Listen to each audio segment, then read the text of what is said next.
Si Don Miguel Tan, ang pinakamayaman marahil na tao sa Pilipinas, ay naghahanap ng karapat-dapat na asawa para sa kanyang anak na babae. Mabilis na kumalat ang balita sa buong kapuluan sa pamamagitan ng lahat ng uri ng media. Ang buong bansa ay walang tigil sa pag-uusap tungkol sa makapangyarihang pamilya Tan at sa tatlong dalaga ni Don Miguel. Hindi mabilang na kabataang lalaki na may pangarap ang nagsumite ng kanilang aplikasyon, at ang bilang ay agad lumampas sa 1,000. Isa sa kanila si Jose Joey Santos, isang gwapong binata mula sa mahirap na pamilya, na sumali lamang sa pag-asang makalakam ng sapat na pera para sa operasyon ng kanyang inang may malubhang sakit. Ang aplikasyon ni Joey ay una nang itinapon na parang basura. Ngunit sa isang hindi inaasahang pagkakamali ng tagapaghatid, ang kanyang papeles ay nakalusot sa unang yugto ng pagpili. Pagdating sa ikalawang yugto, natuklasan ng tagapangasiwa ang pagkakamali at akmang aalisin na si Joey. Ngunit nang mabasa niyang ang kurso pala ni Joey ay arkitektura, isang hindi inaasahang puntos para kay Don Miguel, ang hari ng real estate, na natili ang aplikasyon ni Joey. Nagsimula na ang huling mga pagsubok. Ang unang hamon ay pagsubok sa lakas. Para kay Joey, na sanay sa mabibigat na trabahong pisikal, ito'y napakadali. Ang ikalawang pagsubok ay gawaing bahay. Ang isang binatang mahirap na tulad niya ay kayang maghugas ng pinggan sa isang iglap, magpako sa dingding na mas madali pa sa paghinga, at ang pagluluto ay hindi na rin problema. Ang pinakamahalaga, kailangang may matatag na braso ang lalaki para may monanan ng asawa gabi-gabi, bagay na kayang-kaya ni Joey. Madali niyang nalampasan ang unang yugto ng pagsubok. Ang mga sumunod na kompetisyon, bagamat mahigpit sa training facility sa Tagaytay, ay hindi rin naging hadlang kay Joey.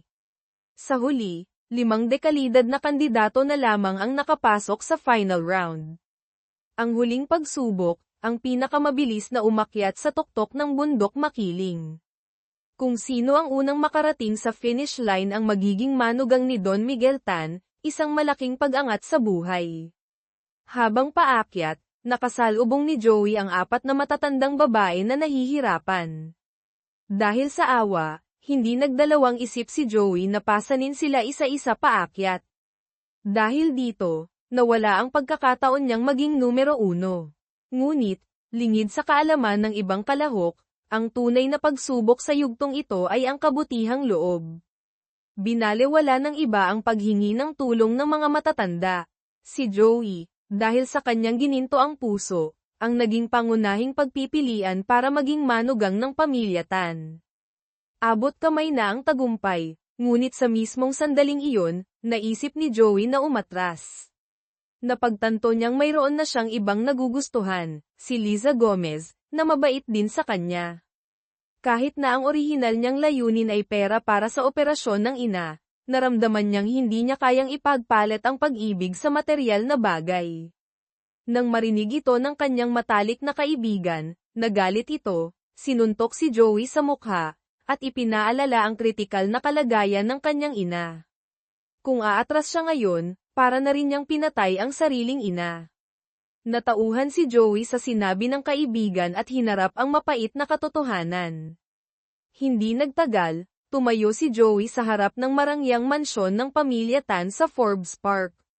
Sa harap ng karangyan, naramdaman niya ang kanyang pagiging hamak, iniisip kung kailan siya magkakaroon ng ganoong yaman. Pagpasok sa loob, ipinaalam sa kanya ni Don Miguel Tan ang sitwasyon, mayroon siyang 3 anak na babae. Ang panganay, si Isabel, 35 taong gulang, ay kara-rating lang sa diborsyo. Ang pangalawa, si Maria Isabel Mil, 31 taong gulang, ay isang leyes at walang ginagawa kundi magpasarap sa buhay. Ang bunso, si Dr. Cristina, ay ang pinakamagaling na estudyante sa medikal na paaralan ng Universidad ng Santo Tomas. Ang mapapangasawa ni Joey ay isa sa kanila. Sakto namang tumunog ang doorbell. Inutusan ni Don Miguel si Joey na buksan ang pinto para salubungin ang kanyang magiging asawa. May kaba sa dibdib, lumapit siya sa pinto.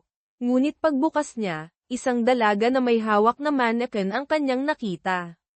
Malamig na nagpakilala ito bilang si Christina, ang bunsong anak, at hindi ang kanyang mapapangasawa. Bago pa makapag-react si Joey, isang palanggana ng pinaghugasan ng paa ang ibinuhos sa kanya mula sa itaas. Nang gabing iyon, hindi pa rin umuuwi ang mapapangasawa ni Joey, kaya't nainip siya. Bigla, isang anino ang dumaan sa likuran niya. Nagulat at natakot si Joey. Maingat siyang lumapit at nakita ang isang babaeng nakaputi na, naghahasa ng kutsilyo, saka humiwa ng malamig na karne at isinubo ito. Gustong tumakbo ni Joey sa takot. Ngunit nang buksan ang ilaw, napagtanto niyang ang panganay na si Isabel lang pala iyon na nagmi-midnight snack.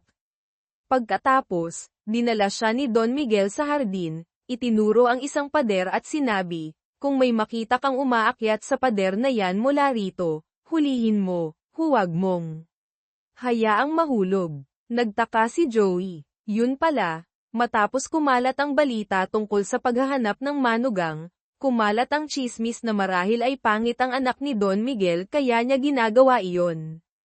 Dahil dito, labis na nahiya at nagalit ang pangalawang anak, si Mil, at lalo pang nagrebelde sa ama. Itinuring naman siya ni Don Miguel na isang bigo, laging naglalakwatsa. Bilang pagtutol, gumawa si Mil ng iba't ibang paraan, kabilang na ang pag-akyat sa pader para tumakas. Ngunit hindi natinag si Don Miguel, kinandado niya ang lahat ng credit card nito, at binalaan ang mga kaibigan nito na huwag magpapautang kung ayaw madamay ang negosyo ng kanilang mga magulang. Walang pera, walang mapuntahan si Mil, kaya't napilitan siyang umuwi ng bigo. Ngayong gabi, matapos magliwaliw sa isang mamahaling bar sa BGC, Bonifacio Global City, muli niyang tinangkang tumapak sa basurahan para akyatin ang pader pauwi. Sakto namang nasa loob si Joey at inalis ang silyang inihanda nito. Nawalan ng tuntungan, sumubsob si Mil. Pag-angat ng ulo, natigilan siya nang makilala ang lalaking nakasquat sa likod ng pader. Ito yung lalaking nakabunggo niya sa isang awkward na sitwasyon dati, yung insidente sa pagbibihis. Biglang lumitaw si Don Miguel at idineklara, si Joey ang asawa mo. Para silang tinamaan ng kidlat. Pagpasok sa bahay, diretsahang sinabi ni Mil kay Joey na hinding-hindi niya ito tatanggapin. Nagkibit balikat si Joey, wala akong pakialam, ginagawa ko lang to para sa pera. Natameme si Mil sa sagot. Kinabukasan, sa utos ng ama, kinailangang isama ni Mil si Joey para mamili ng damit sa Greenbelt. Para makaganti, habang nagbibihis si Joey, palihim na kinuha ni Mil ang kanyang lumang damit. Akala niya ay mapapahiya niya ito. Ngunit hindi niya inaasahan na ganun pala, kay tigas, si Joey. Lumabas itong naka-boxer shorts lang at hinabol siya. Nataranta si Mil at tumakbo, pero hindi nagpatalo si Joey. Kung saan siya tumakbo, doon siya sinundan ni Joey. Mas mabilis tumakbo si Mil, halos uminit na ang shorts ni Joey sa pagkikiskisan. Nang makita ang boss na papasok sa Ayala Avenue, tumalon si Mil paakyat, tinitingnan si Joey na parang lobong humahabol sa biktima na may ngiting tagumpay. Ngunit kamangha-mangha ang lakas ni Joey. Kung saan tumakbo ang boss, doon din siya tumakbo. Nawala ang ngiti ni Mil nang huminto ang boss. Umakyat si Joey, walang imik, ngunit mababakas ang galit sa mukha. Dumiretso siya kay Mil at umupo sa tabi nito sa harap ng mga nagtatakang pasahero. Mas nahiya pa si Mil kaysa kay Joey, sinabihan niya itong huwag gumawa ng iskandalo. Binalewala siya ni Joey, at taimtim na ipinahayag na siya ang manugang ng pamilya Tan. Nagtawanan ang buong bus. Hiyang-hiya si Mil, nagmamadaling pinahinto ang driver. Habang abala si Joey sa pagsusuot ng pantalon, nakasakay na ng taxi si Mil at umalis, hinagisan lang siya ng ilang barya. Sumigaw sa galit si Joey. Pagsapit ng gabi, nagpapakasasa si Joey sa marangyang buhay sa The Peninsula Manila Hotel nang tumunog ang telepono. Ayaw niyang sagutin, ngunit patuloy itong tumutunog. Si Mil pala iyon, lasing na naman matapos mag-party, gusto siyang magpasundo. Ngunit bago pa masabi ang lokasyon malapit sa Rojas Boulevard, ibinaba na nito ang tawag. Inis na inis si Joey, kinailangang magmaneho at maghanap kung saan-saan. Sa wakas, nakita niya itong nakaupong mag-isa sa tabi ng baybayin, pinagmamasdan ang mga ilaw ng lungsod. Balak sana niyang sigawan ito, ngunit nang makita ang maganda at tila malungkot na anyo ni Mil, nawala ang kanyang galit. Tahimik niyang pinasan si Mil pauwi. Pagod na pagod, halos masukan na siya sa bigat, inihagis niya ito sa kama. Agad nagising si Mil, sinigawan siyang bastos. Hindi rin nagpatalo si Joey, tinawag siyang, matigas na ulo na parang asno. Sumigaw si Mil na simula nang dumating siya, puro perwisyo na lang. Sumagot si Joey, kung hindi dahil sa pera, sinong magtitiyagang makasama ang isang matandang dalaga na walang pumapansin. Sayang lang ang kabataan ko. Ang mga salitang iyon ay parang gasolinang ibinuhos sa apoy. Tumayo si Mil, pinagbabato siya ng mga stuffed toy. Pagkatapos, kinuha niya ang lampara sa tabi ng kama at akmang ibabato. Nataranta si Joey, kinuha ang makeup tray ni Mil para gawing panangga. Tumama pa rin ang lampara, nahulog pareho at nabasag. Napasigaw sa sakit si Mil at hinabol si Joey mula sa itaas pababa ng bahay. Nagliparan ang mga bulak, dahil sa ingay, tumawag ng barangay tanod ang mga kapitbahay. Dinala silang dalawa sa barangay hall. Dumating si Don Miguel Tan para i-bail sila. Galit na galit siya nang makita ang ayos nilang dalawa. Ngunit mas lalo siyang nainis pag-uwi sa bahay at makita ang gulo na parang dinaanan ng bagyo. Napapikit na lang siya at napabuntong hininga. Sakto namang dumating ang panganay na si Isabel, nakita ang eksena, at humagalpak ng tawa. Sinabihan pa silang, ipagpatuloy lang ang ginagawa. Nagalit si Don Miguel, sinigawan itong tumahimik. Kahit galit na galit, hindi niya sinisi ang sinuman, pinagalitan lang silang dalawa at pumasok na sa kwarto. Kinabukasan, para mapabuti ang relasyon, pinilit ni Don Miguel sina Mil at Joey na dumalo sa company event at inutusan si Joey na turuan si Mil magmaneho. Tumutol si Mil, ngunit tinakat siya ni Don Miguel na puputulan ang credit card. Wala siyang nagawa kundi pumayag. Pagkasakay sa kotse, tinangka ni Mil na si Joey ang magmaneho, ngunit pinilit siya nitong umupo sa driver's seat. Laking gulat niya, si Mil, kahit may lisensya, ay nanginginig sa takot. Nasa tabi niya si Joey, patuloy siyang pinapakalma, sinasabihang mag-relax, at paminsan-minsan ay pinaalalahanan na magpreno. Hindi inaasahan, napagkamala ni Mil ang accelerator na preno. Humagibis ang sasakyan paabante. Namutla si Joey sa takot, agad sumigaw ng malambing na huminto si Mil.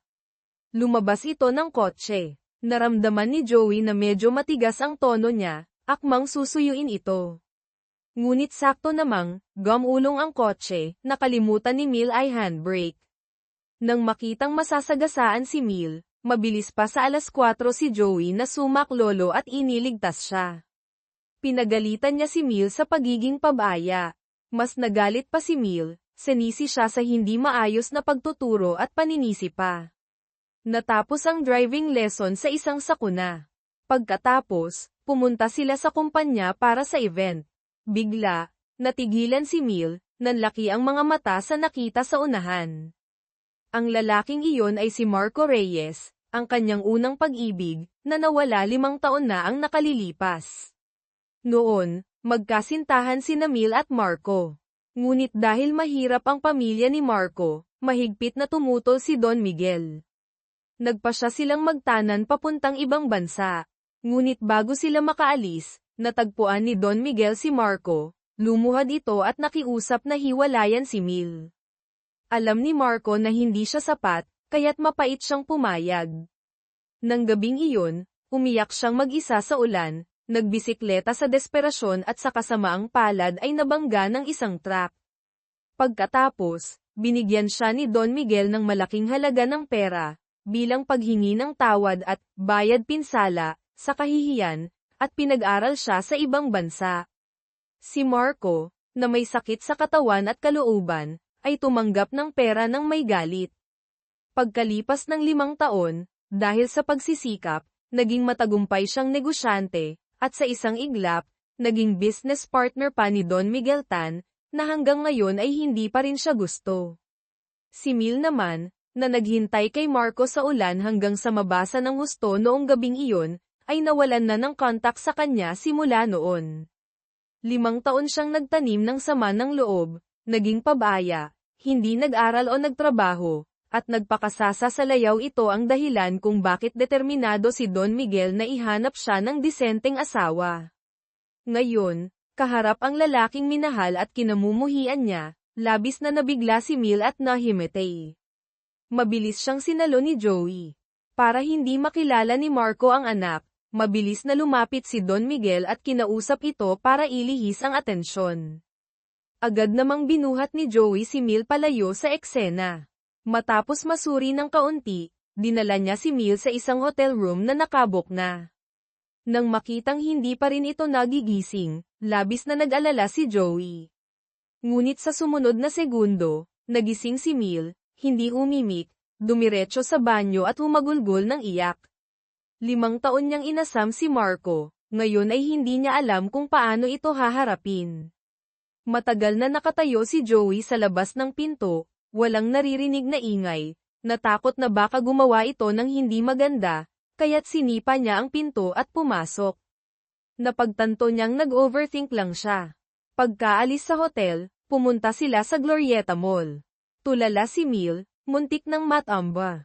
Mabilis na naman siyang sinalo ni Joey, hindi pinalampas ang pagkakataong ipagmalaki ang kanyang malakas na braso. Ngunit malamig na sinabi ni Mil na huwag siyang makialam. Nang marinig ito, diretsahan siyang binitawan ni Joey at bumagsak ito sa sahig.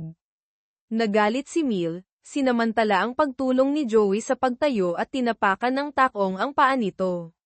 Napasigaw si Joey sa sakit na parang kinakatay na baboy. Pag-uwi sa bahay, agad sinabi ni Mil kay Don Miguel na hindi sila bagay ni Joey at pinaalis na ito. Alam ni Don Miguel na hindi pa rin nakakalimutan ng anak si Marco, kaya't binalewala niya ang hiling nito. Sa halip, inilabas niya ang credit card statement, pinagalitan ito sa sobrang gastos, at sinabing ito na ang magbayad. Natakot si Mil. Sa utos ng ama, walang nagawa si Mil kundi sumama kay Joey na magtrabaho sa construction site ng kumpanya sa labas ng Maynila para makabayad ng utang. Samantala, si Liza Gomez, ang dating kasintahan ni Joey, ay nagtuturo ng sayaw sa isang studio. Bigla, isang babaeng nasa katanghaliang gulang ang sumugod, walang sabi-sabing sinabunutan si Liza at hinayla pababa, sumisigaw na inakit daw nito ang kanyang asawa. Sakto namang malapit nang mapuruhan si Liza, lumitaw si Marco Reyes, ang unang pag-ibig ni Mil, at iniligtas siya. Duoy Eskenthip, Kuwa Marco, NGUI Fu en la MT Kia. Aling Nena, Mang Chi Liza Edem Vai Kuroy Kong Bodi. Liza Nguwak Nan Marco, Tihoy Saulay So Th Tranang HP Denda. Hoara, Sash Dai Kong Lu, Kiliza Dang Lizi Trong HM Daozi Kuwa Mo Tana Makati, Sida V Think DM Fizi Kuwa Marco. Marco Lukdo Dang Voy En Chinemcho Si Mo Tinsacha Roy Din RID. Nang Liza Lolang Stin Do Kong Du, Enda Sina Inidilay Dan Thip Kuwaman. Ngai Hemsaw, Liza TM Den Van Fong Kuwa Marco. CTHY Antara Phot L, Kong Them Zin Li, THN SQNGAO. Liza TC Gian Nem Tra Lay STIN Truak MT Marco Dian Tisoy NGM. GI Dai, Simoy Biet Marco Kong Lathan Vin Kua Trong TMTH Han Nai, Kien Liza Cam THY Ka XUH. Toynin, Marco DUNGNHU Kong DTM Chuyen Ku, De Vao Do Cien Giup CKIM Tramat Sa Chine Bibong GNNHE. Todo, Hutr Than Banbe. Mo Lasaw, Liza Den Tham Mi Kua Joey Ben Vian Quezon City Memorial. Liza VN Lun ni Joey Dang Lam Sinang Nanzai DNGV Tiva Mo Sinang TRUNG Nao Do Kua DMCI, and think kam kuwa hai nguivnrttt dep. CCN kong ngung dong vin Joey dong nan lanang, hai sigang lam Vic chamchi. Nong Liza kong hi biet, ban CHTC ng Vic kuwa ban try si dahaan toan day di. Nga ki Joey va Liza dang mn nung, milgoy din, an giup mua momon kwa lunim cho ngai gi misi. Joey dan fai noi li tam biet Liza. Thuang look nai. Kuya Basti, ngui an try so kuya tat 3 tuwe kuwa Joey, dalan len vao zimaan kong hi biet. Ki Joey va mil dang di mua sam trong SM Megamall, kuya Basti biket trong ziva hong SQCU. Loa fong bao kuwa trong TM mua sam vang lane TM chuzi. Look nai Joey moy non raman GP rap R Ilon. Anvoy vang che rabay dao zi sinang mil, dua an try rakoy zi.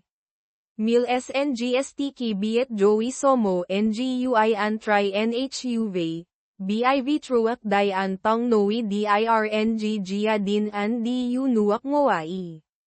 THIMT voy kuhoy kuwa mil, Joey dan tip top noi dirng gia din an moy CHUYNV nuak gnday. Mil kong kong my ban tm, chigwik an mua sam non roy v. Nong rak ri chua dong lay. Tai CUT, kuya Basti lay gay chuyen kilan UNGSA va vi think lam di va omo ngui fuen, aling nena. Bata lap TC tonra NHNGLI liko NGHE, kien kuya Basti es hay nga va oke hang, lam DVNHIUTH. Joey va mil voy vang che toy zin li, giup don dep va di nitra tingitkh cho ngui fuen. Nong kikidi, bata cn mia may, sauledat mo thngnng sira dung danai. Konoi nai lap tc chok gian mil. CDNG fat day, CHTVNNGui fuen. UCU bata zin li kuya Basti nga lap tc, no kong donghong RID. NGUI fu nthy mil so ve kong di but not endan mincung zin li. Thy mil kwan tm va bao ve an try man nhuv, Joey biti gia kam thy so kam think voice. Saudo, Joey dua kuya Basti vina. NH Liza Cham Sok Giup.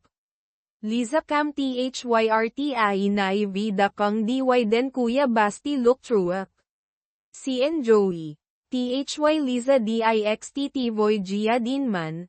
Anlay Saang Cam THY Toy LIV Dang Lua DIC. Evem Den.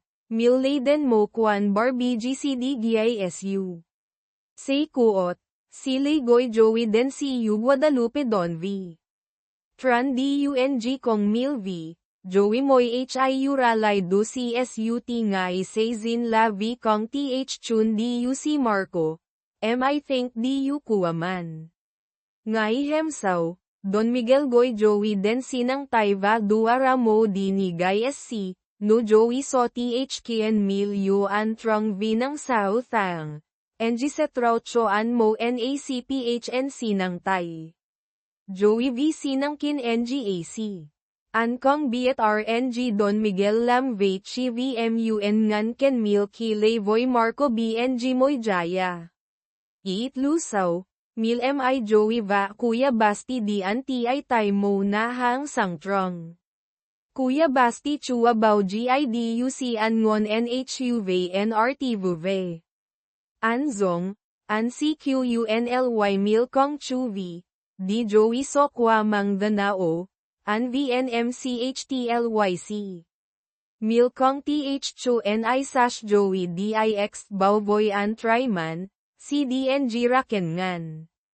Joey ni ng hoy si so muji, so fi mun vop trn fan fan kuwaan dduid kong. Mil noi si kong so waido, chila thy kuya Basti that daang fuang.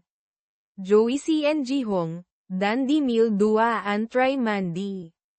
Mil dua Kuya Basti Vidin Th Natan. Thy Kuya Basti Sovedi Fuang, Chika Isabel Kong Tarathik Thu. Nong Don Miguel, Kong, Chine Mai NG. Thuang Luk Joey Viden, Chua Kip Giathik, Don Miguel Datum Lyan, Kwa, Tinui Kao Chua Duhay Sauma Sien Mang Edam NGUIV Daiha. Thuang Luk Nai, Don Miguel BTNG Non Diusimo Kwak Din Thoay. VMTNG.ngot Di. Saudo, NG Voivaden na Tang El Funeraria Paz. Nandi A Betray Dang Ngoi LNGle, TM Trang Don Miguel VC ng PHC TAP. NG Dua Kao Bevina, Lanang NGRIBI, Vihem Nay Chin La Ngay GI Kuwa VNG, Vabasikon Gai Dang DING na. Don Miguel Dua Kao Bevao na. Kimoy NGUICN Dang NGO nga, NG Thong Bao Dai La Lio, M-Tri ng Choka Mi Kuwaho. Tintisi Dong TRI Nai Kian Ka Jia Din Bang Haang. Chika Isabel Vaemu. Christina Lap TC Fan Di Kichliet. Hukong THCHP Non-Vic Choman Dua Conring Vina Duang Vao Ngai GI Mi. Don Miguel Giathik RNG Mikua Leo Vua Kwa Di Trong Mo Tainan, Kao Betty HCS Kong Cien Noi Nao Di Noong TA. DNG Giathik The Nao, Isabel VN Gao Thi DUIDA Tredi. Thuang Luk Nai, Mil DNG Day. Si Noi Voy Moy NGUIRNG Si Da Biet Chuyen Nai Tulu. Truak Ki MT. Misida Biet Vamong MUN Don Miguel Lam NHUV. Misi CNDN Mil High First Day Yet Foxachi MCHP Non Leo, Dong Lam Choco X. Isabel Va Cristina Lap TC Trash Mil Sao Kong Noi Somhan. Mil Da OKH Noi RNG Chiso Simoy Biet Manda Fight Cho DNG Gan NNG Bimat Nai KHS Danao. Yuak Jimida Noi Voy NGUI ka. CUI Sinang, VL Kuang Mi, Bachiem Dan Tamngong Tran Kai. Joey DNG BN Kan, VMTTRM2. NADM, Don Miguel Cam THY Toy LI, MUN Noi Chuyen Voy Mil. Nong Ki Vao Feng, NG Fahyen Mil Lay Bimat Bo TRN. NG Dan NH Joey DTM Va Don CV. Joey TM THY Mil Da Say Den BTTin Vida Olanang. Anlay Kong Mil Vina. Sauki DT Mil Lane GIUNG. Joey Cam THY Longman NHUMUN Gay. Andin Tat Den RID. Nong NHO Ramil Tong Noi Kong NGUDU Sino Tat Den. Galaan Ngoi XUNG Kan GIUNG, Din DICNGU Say HN Roy Moy D. Na ONG, Anlay NGU Chun MT. Saang Hemsaw, Miltin Day THY Mandang NM Delane NGUI Joey Mo Sashko HIU. Si Helene, Joey Kong Giet Mantin GIC. Vico ang Sashkwa GN. Mihu vi think cham vao now. Kahay hong HT Helon. Milvoy vang NHAY lane GIUNGKIM tra lake QUN AO. Joey LUNGCUNG Giay thick titi ka chila HIULM Roy Boche. Nong Mil Kong Tin, Lap TCDUI Theo. Hi NGUI Chera Fongkash. Milmash Voy Cha RNG Joey Dabat Natsi. Joey Voy Vang Giay Thick Lady Yudoku Chuyen, DM Kwaan Kong Mil Say Kuot Vifong, NGU Chun BN Kan GIUNG, NADM Mil Lan Koy GIUNG Va NM Delin An. Sao Mohoy, Moy NGUI Moy HIURA. Chika Isabel CN True Chok Hoy Hi NGUI. Dalam G Chua, Kian Mil XUH Bodi. Thuang Luk Nai. Kao Belio V Think Lam V Chik Bin Si Kay Jaya. Moy NGUI Chaden.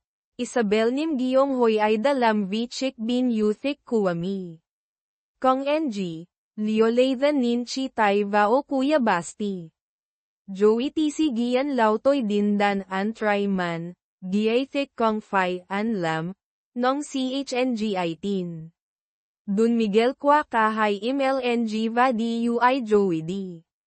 NG Noe Joey Dang Trong THI Gian TH Stash, Lady ng Huso Gia, CN Mang Theo NGUI An Tri Kuyet Tat Gaido TH Rak RI, NG Kong THCHP Non DUCNA.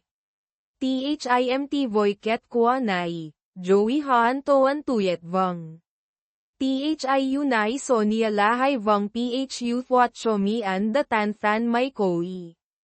An Chi Biatru Gian Lane NGUI An Tri Vitoy Kuwaman. Saudo, An Dua Kuya Basti Den Ayala Triangle Gardens, Din Trale Choco Azi Chomil Truap KRID.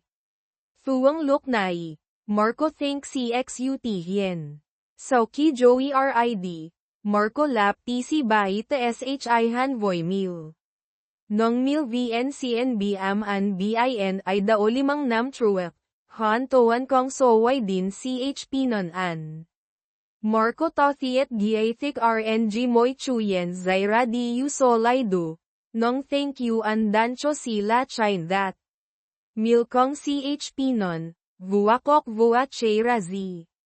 Luk Nai Si Moy Fahyen Manchun Chokoa, LIN Voy Goicho Joey. Marco DUI Theo Rango Ai, THY Mil VN Chua RID, Andin Noi Chuyen Lay. Thuang Luk Do, Joey Kong Loi Zitoy. Mil Nan Ko Hoy Lane Z Kua Joey. Hu CH Kuya Basti Den Mo Noy, Solela Trong TM Cham Sok HOC Na Liza.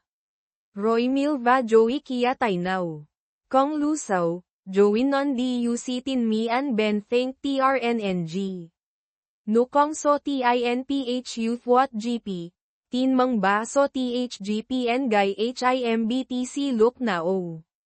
Nan Mi Ngay Sang TIU Toy Ma Ban Fen BTLC, Joey Cam THY Tuyet Vong Sinang CC. Thuang Luk Nai. Anlay Non DUC Kwak Goy Tumil.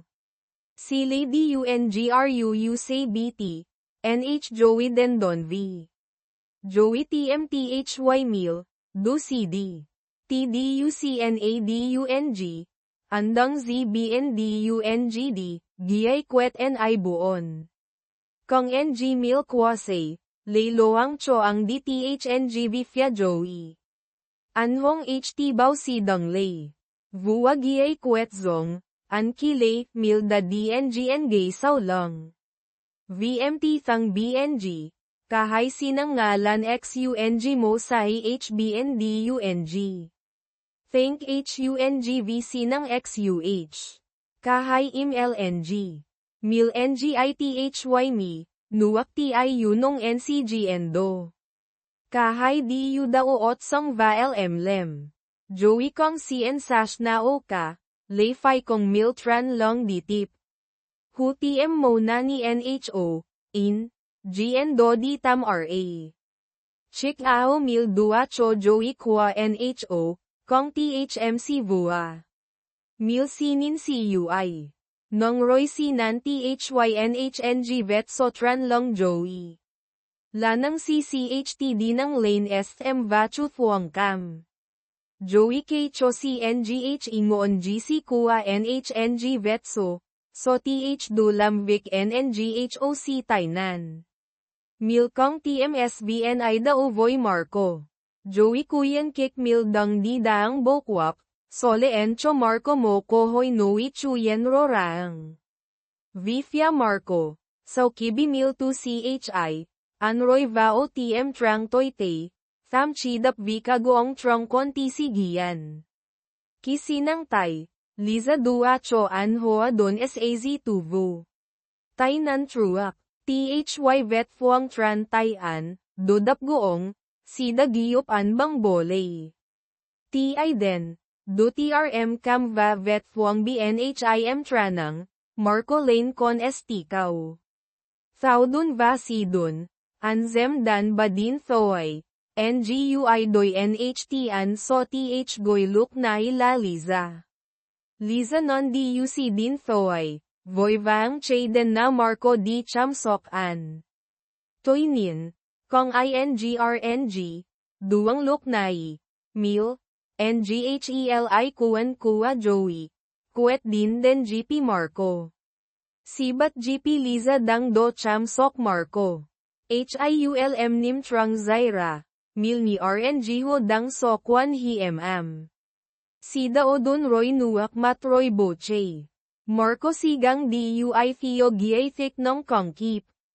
Saudo, Joey 2,000 vinatan. Thuang lukdo, Kuya Basti kong che toy dap CA. Noi RNG tui kuaan YB bochon trong namil. MUN vao LY. Joey din 2 di, Kuya Basti ken vao tayan kian an ngara. Sinang look nai, BN trong na, Don Miguel dang trash fat mil v di choy ka DM kong v. Kuya Basti che vao na TM sahi tui.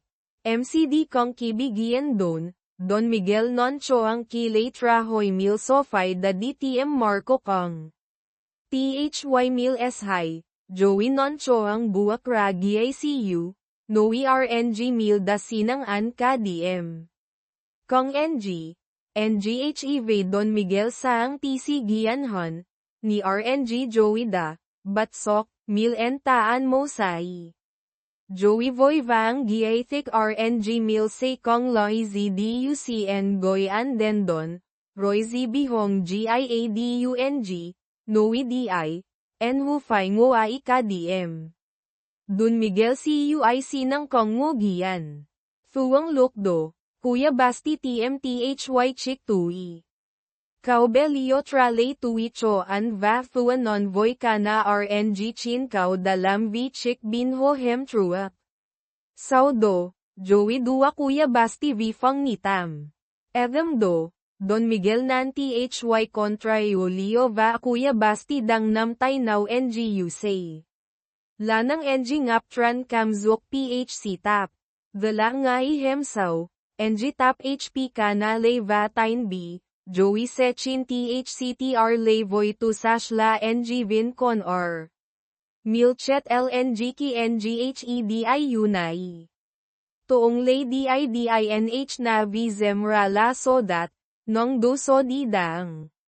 BV toong lay jaw nim vumoy cho Joey, fay nuiga, trong raw trong convin din TH. Nguwen lo NU anti kong TCP setitihan muang oai CH. Joey NGONGUI, hoy saw kong thu NGUI lam. Dun Miguel Noe lam veditit kiem TIN, bao Joey tilolu. Saudo. Joey BT dak di fay la maizi cho chika Isabel. Nong ki den noy, anfahyen do chin la trong TMTH han noy ban gai ko Liza dang lam HUN luyen vin. Hon NA, Liza chin la HLV ring kuwa Isabel.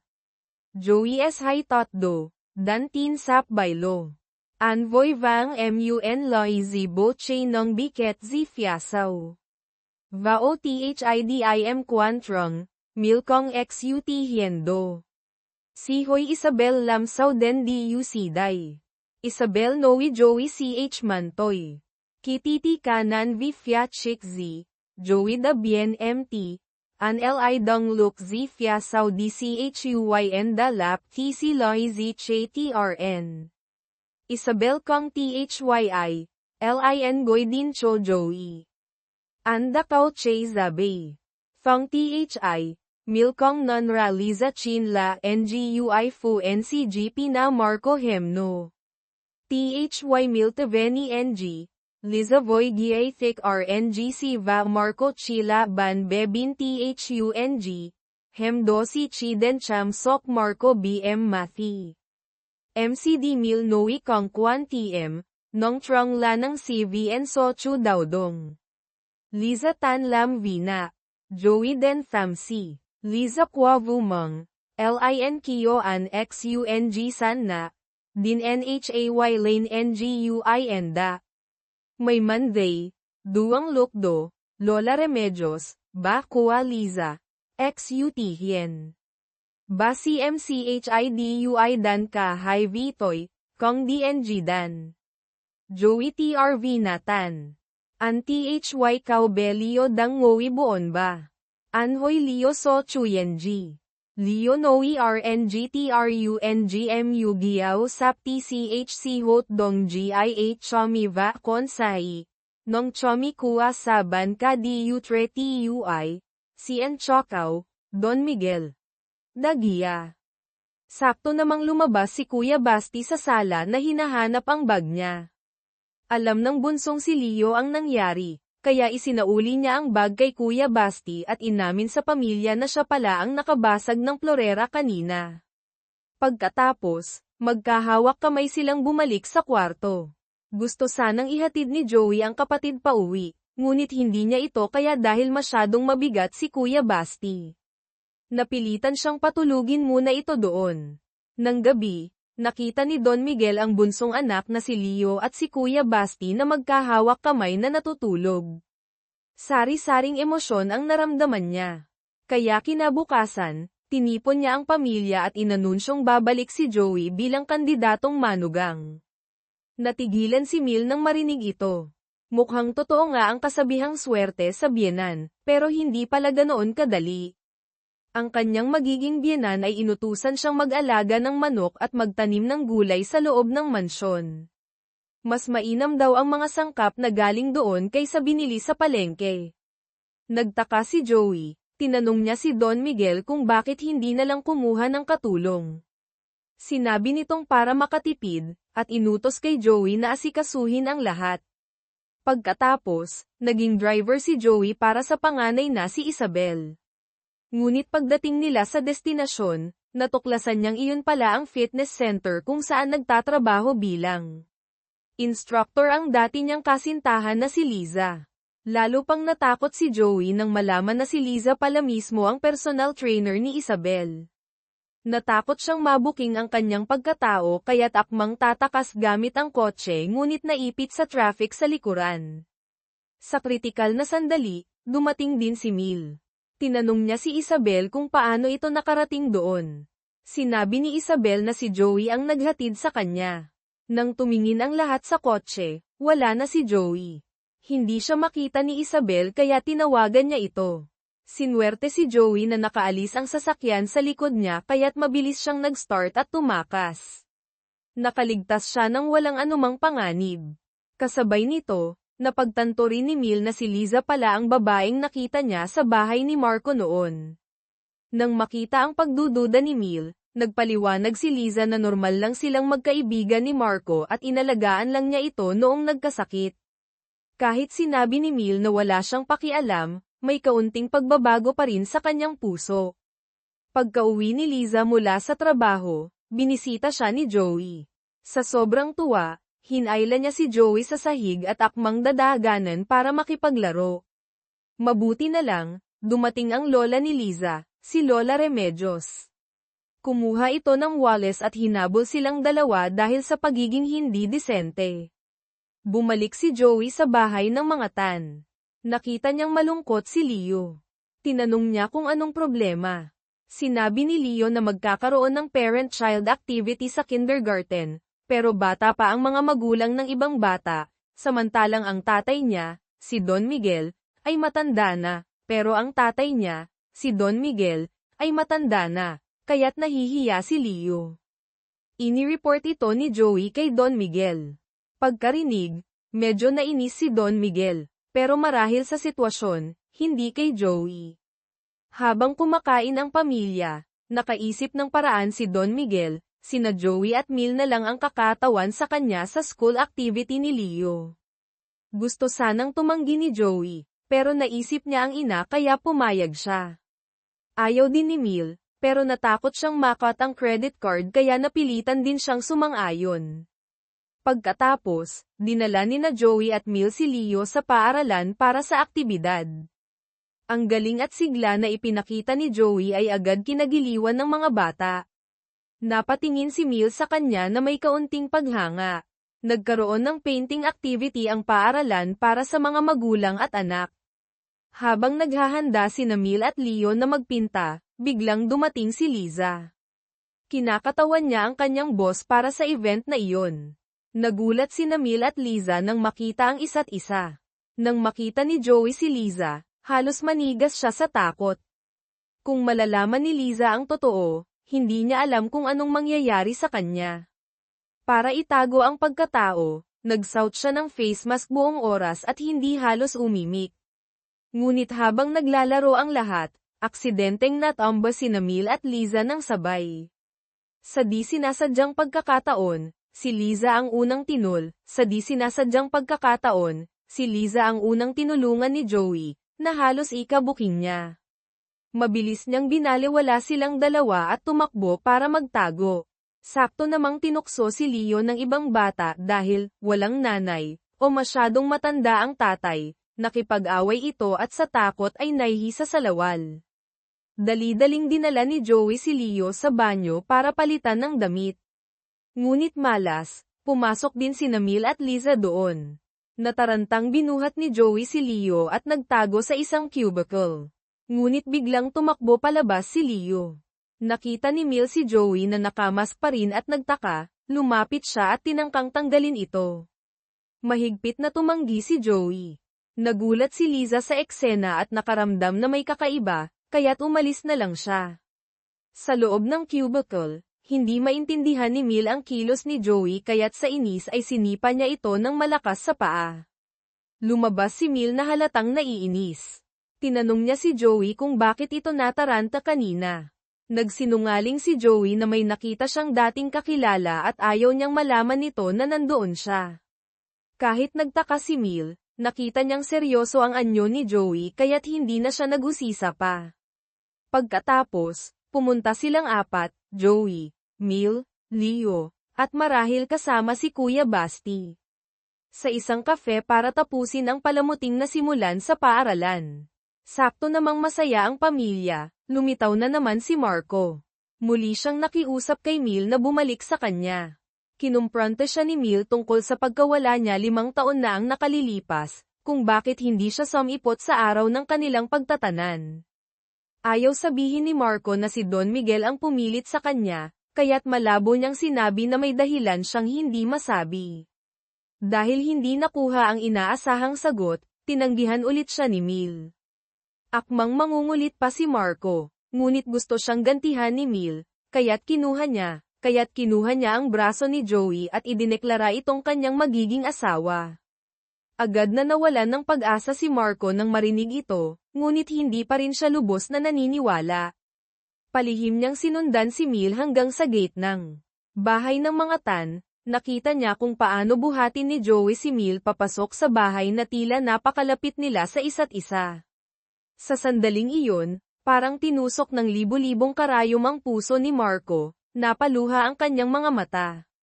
Ngunit sa mga sandaling ito, galit na lang ang nararamdaman ni Mil kay Marco dahil sa pag-iwan nito sa kanya, kahit na sa kaloob-looban niya ay magkahalong pagmamahal at galit pa rin ang naroon. Uminom siya ng maraming alak para makalimot. Nakita ito ni Joey at sinubukang pigilan, ngunit binaliwala siya ni Mil.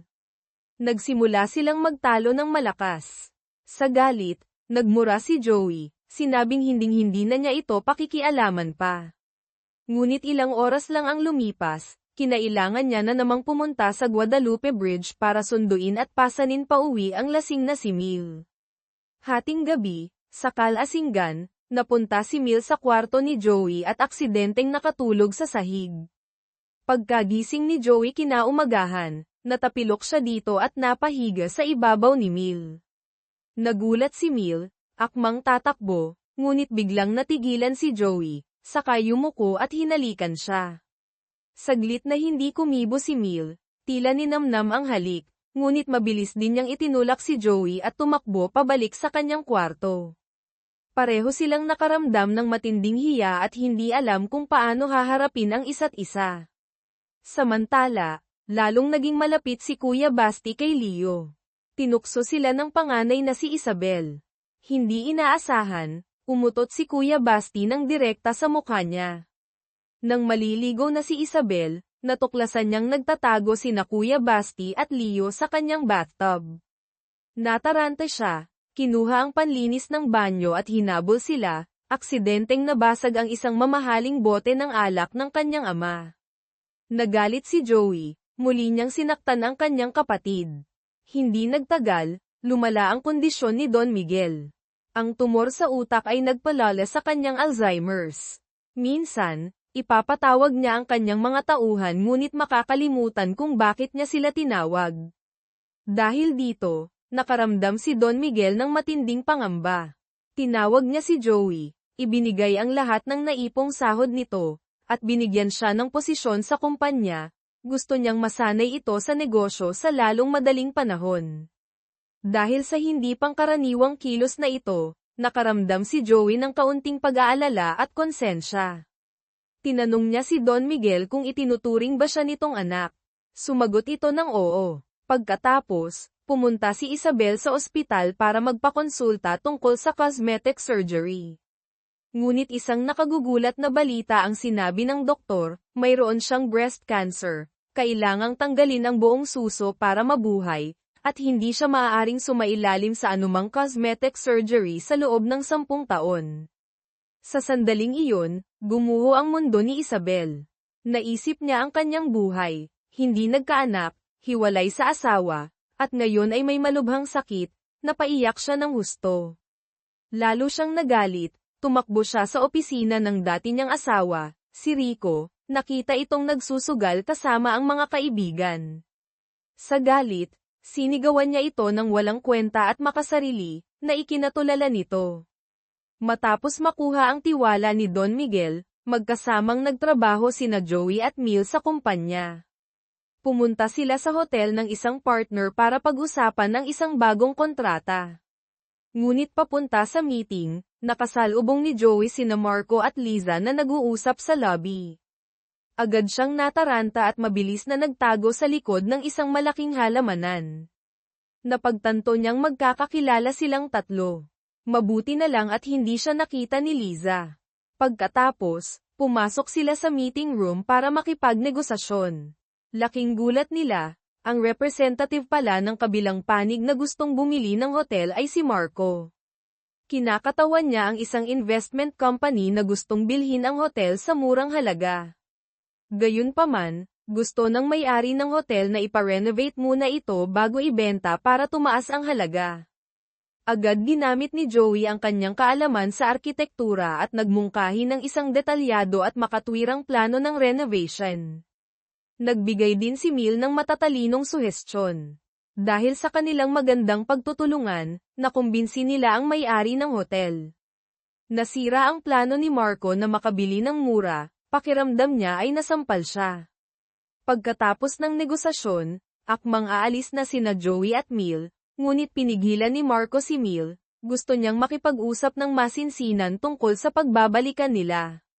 Nakita ito ni Joey at mabilis na pumagitna. Ngunit sinabi ni Marco na alam niyang hindi naman talaga sila mag-asawa ni Mil. Kaya't nagsimula silang maghilahan kay Mil. Sa huli, nawalan ng balanse si Mil at nahulog sa swimming pool. Nagmadaling tumalon sina Joey at Marco para iligtas siya. Marunong lumangoy si Mil kaya't nakaahon siyang mag-isa. Samantala, sa ilalim ng tubig, biglang pinulikat sa binti si Marco at hindi na makalangoy. Hinahanap ni Joey si Mil ngunit hindi makita, sa halip ay nakita niyang papalapit si Liza sa pool area. Sa takot na mabuking, mabilis siyang umakyat sa gilid at tumakbo palayo. Nakita ni Liza si Marco na nalulunod, mabilis siyang tumalon para iligtas ito at minasahe ang binti nito.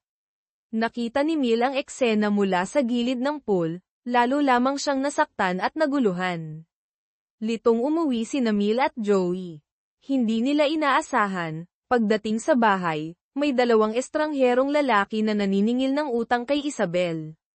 Hindi lang sila nanggulo, itinulak pa nila si Mil nang subukan nitong pumagitna. Nagalit si Joey, sumugod para turuan sila ng leksyon. Sumali rin si Kuya Basti, tinulungan si Joey na paalisin ang mga naniningil. Doon lang nalaman ng pamilya ang masakit na katotohanan, hindi pa pala legal na final ang diborsyo ni na Isabel at Rico, marahil dahil pinatagal ni Isabel o sinadya ni Rico, kaya't sa mata ng batas ay mag-asawa pa rin sila. Dahil dito, ang mga pinagkakautangan ni Rico ay kay Isabel naniningil. Ang balitang ito ay isa pang dagok kay Isabel, nabagsak na nga dahil sa cancer. Nagulantang ang buong pamilya nang malaman na may malubhang sakit si Isabel. Hinanap nila siya nang umalis ito sa desperasyon. Labis na nag-alala si Mil, ngunit laging nasa tabi niya si Joey para magbigay ng suporta. Sa huli, natagpuan nila si Isabel na tahimik na nakaupo sa harap ng puntod ng kanilang ina. Matapos ang matagumpay na proyekto sa hotel at ang insidente sa sakit ni Isabel, kung saan malaki ang naitulong ni Joey, lalo pang tumaas ang tiwala ni Don Miguel kay Joey. Naisip niyang ito na nga ang manugang na hinahanap niya. Ngunit hindi nagtagal, nang bumisita si Mil kay Isabel sa ospital, aksidente niyang narinig ang isang lihim mula sa isang nurse o kamag-anak ng ibang pasyente. Noong araw na dapat silang magtatanan 5 taon na ang nakalilipas, hindi pala nag-back out si Marco. Nagkaroon ito ng malubhang aksidente sa sasakyan papunta sa kanilang tagpuan. Doon lang napagtanto ni Mil na nagkamali siya ng paghusga kay Marco sa loob ng maraming taon. Agad siyang tumakbo para hanapin ito. Walang salitang namutawi, niyakap niya ito ng mahigpit, pareho silang napaiyak dahil sa mga hindi pagkakaunawaan at sakit na dinanas. Aksidenteng nasaksihan ni Joey ang tagpong ito, bumigat ang kanyang dibdib. Pag-uwi sa bahay, tinanong ni Don Miguel kung bakit hindi kasama ni Joey si Mil. Tapat na sumagot si Joey na magkasama sina Mil at Marco. Hindi nasiyahan si Don Miguel, agad niyang inutusan si Joey na sunduin si Mil. Sinabi ni Joey na hindi niya kayang sirain ang kaligayahan nila, mayroon din siyang dignidad. Nagalit si Don Miguel, pinaalalahanan siyang kung magpapatuloy ito, hindi siya makakapasa sa pagsubok bilang manugang. Sa kabilang banda, tuluyan nang nagkaayos sina Mil at Marco. Napakainit ng kanilang samahan. Hahalikan na sana nila ang isa't isa matapos ang maraming taon, ngunit bago pa maglapat ang kanilang mga labi, dumating si Joey. Sinabi niyang kailangan niyang isama si Mil, walang paliwanag. Pumiglas si Mil. Agad siyang pinigilan ni Marco. Sinabi ni Joey na sumusunod lang siya sa utos ni Don Miguel. Para hindi na lalong mahirapan si Mil, sinabi ni Marco na siya na mismo ang maghahatid kay Mil pauwi. Habang pinapanood silang umalis na magkasama, nakaramdam si Joey ng kaunting pagkawala at inis. Kinaumagahan, kinausap ni Mil si Joey. Sinabi niyang mayroon na siyang kasintahan, kaya't tigilan na ni Joey ang pagiging walang hiya, mag-impake na ito at umalis. Ngunit malamig na sumagot si Joey na pumunta siya sa bahay na iyon para sa pera, at walang kinalaman sa kanya kung may kasintahan si Mil o wala. Hindi nakapagsalita si Mil. Samantala, patuloy pa ring tumatanggi si Isabel sa operasyon ng pagtanggal ng suso. Kahit anong pilit ng pamilya, ayaw niyang makinig. Para makumbinsi si Isabel, nagdesisyon si Joey na hanapin si Rico. Ngunit si Rico ay isa pa ring walang kwenta, hindi naniniwalang malubha ang sakit ni Isabel. Walang nagawa si Joey kundi isama si Kuya Basti para guluhin ang sag-alan ni Rico. Nainis ang ibang kasama nito kaya nagsialisan. Sakto namang dumating ulit ang mga maniningil kay Rico. Natakot silang tatlo, Joey, Kuya Basti, Rico, kaya't magkakasama silang tumakbo para makatakas. Matapos ang nakakapagod na karanasan, naniwala na rin si Rico kay Joey. Para makumbinsi si Isabel, nagpunta sina Joey at Rico sa isang lingerie store, tulad ng La Senza o Bench Body, para bumili ng isang espesyal o cute na bra para sa kanya. Nakakahiya man, kahit halos 10 taon silang nagsama, hindi alam ni Rico ang size ni Isabel. Sa tulong ni Mil sa telepono, nakapili sila ng tamang sukat. Pagkatapos, dinala ni Rico ang bra sa kwarto ni Isabel, taos pusong humingi ng tawad. Sinabi niyang hindi mahalaga kung melon o kalamansi man ang dibdib ni Isabel, basta huwag lang siyang susuko sa pagpapagamot. Matapos makumbinsi ng dating asawa, na antig si Isabel, inanunsyo niyang papayag na siyang magpa-opera. Tuwang-tuwa ang buong pamilya, lalong tumaas ang tingin nila kay Joey. Kahit na unti-unti nang kinikilala ng pamilya si Joey, si Marco pa rin ang nasa isip ni Mil. Dahil mahigpit na tumututol si Don Miguel, pinagbawalan niyang lumabas si Mil para makipagkita kay Marco. Para makatakas sa pagbabantay ng ama, tinangka ni Mil na tumakas hating gabi. Ngunit nahuli siya ni Don Miguel. Sa takot, natamba si Mil at nasprain ang braso. Narinig ng pamilya ang ingay at agad lumapit. Nakitang nasaktan si Mil, mabilis siyang dinala ni Joey sa ospital. Nang makitang nasasaktan si Mil, nanatili si Joey sa tabi nito, maingat na inaalagaan at inaalaw. Nakita ng bunsong kapatid na si Christina na tila, ang dalawa, hindi niya napigil ang tanungin si Mil kung may nararamdaman ba ito para kay Joey. Mabilis na itinanggi ni Mil, ngunit may kaunting pag-aalinlangan na sa kanyang puso. Pagkatanggap ng balita, nagmamadaling pumunta rin si Marco sa ospital, gusto niyang iuwi si Mil para alagaan. Ngunit pinaalalahanan siya ni Joey na mas mabuting huwag nang galitin pa si Don Miguel sa mga sandaling iyon. Naintindihan ito ni Marco, kaya't hindi niya ipinilit na isama si Mil. Hindi nagtagal, dinala si Isabel sa operating room. Para palakasin ang kanyang loob, naroon ang buong pamilya. Pagkatapos ng operasyon, malungkot si Isabel dahil sa pagkawala ng isang bahagi ng kanyang katawan. Para